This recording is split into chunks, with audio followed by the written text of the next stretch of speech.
Sign up to the SBR Network and use your free daily bet points to earn real-world prizes. Click on the page and start winning now.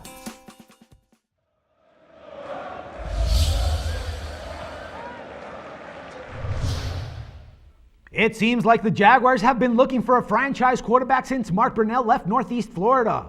The Jags think that they landed one in nabbing Blake Bortles in the 2014 draft. Most experts who graded the draft classes thought that Jacksonville reached out a bit by taking Bortles from nearby Central Florida with the number 3 overall pick.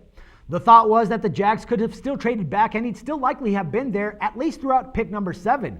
But instead of taking a better linebacker or a receiver or even a quarterback who might have sold more tickets, Johnny Manziel of course, the Jaguars went for Bortles. The guy looks like a quarterback at 6'5" and 232 pounds, but he needs some work on that position. Bortles, not Teddy Bridgewater, was the American Athletic Conference Offensive Player of the Year in 2013 after throwing for 3,581 yards and 25 touchdowns for UCF. Jacksonville's second-year coach Gus Bradley said that he was the number 1 guy on the entire board, and that even if Jadeveon Clowney had slid to number 3, Bortles would still have been their choice.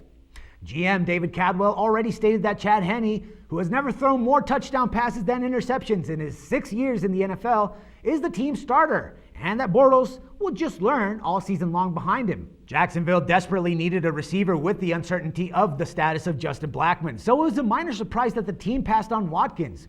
However, it did rebound nicely after taking USC's Marquis Lee in the second round.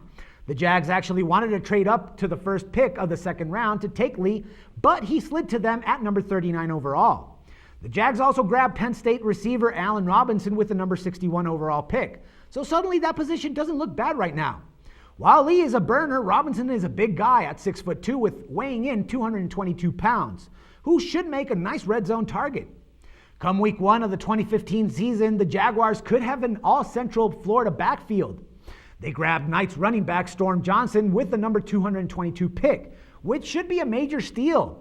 Johnson rushed 213 times for 1,139 yards and 14 touchdowns last year. Caught about 30 passes too. He could get playing time immediately because of Jacksonville's number 1 back is Toby Gerhart. Anyways, bookies have the Jags at 30-1 to win the AFC South, but we think that they're going to finish in last again for the division.